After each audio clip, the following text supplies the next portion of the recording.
அரவிந்த் கெஜ்ரிவாலின் பிணை நீட்டிப்பு மனுவை அவசர வழக்காக பட்டியலிட உச்சநீதிமன்ற பதிவாளர் மறுப்பு தெரிவித்திருக்கிறார்.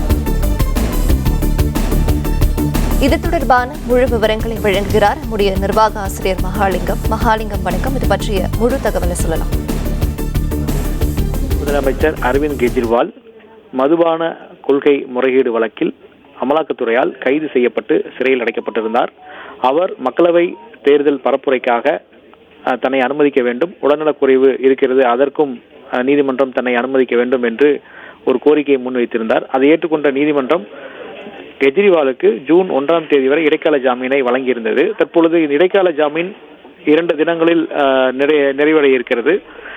அதனால் தனது இடைக்கால ஜாமீனை நீட்டிக்க கோரி தற்பொழுது சட்ட போராட்டத்தை நடத்தி வருகிறார். தேவைப்படும் பட்சத்தில் தற்பொழுது அவர் உச்சநீதிமன்றத்தினுடைய கதவுகளை தட்டியிருக்கிறார். ஆனால் உச்சநீதிமன்றம் என்ன சொல்லியிருக்கிறது என்றால், அவசர வழக்காக இதை விசாரிக்க முடியாது, முறையாக விசாரணை நீதிமன்றத்தில் மனு தாக்கல் செய்யுங்கள், விசாரணை நீதிமன்றம் தான் பிணை நீட்டிப்பு குறித்து முடிவு செய்யும் என்று சொல்லப்பட்டிருக்கிறது.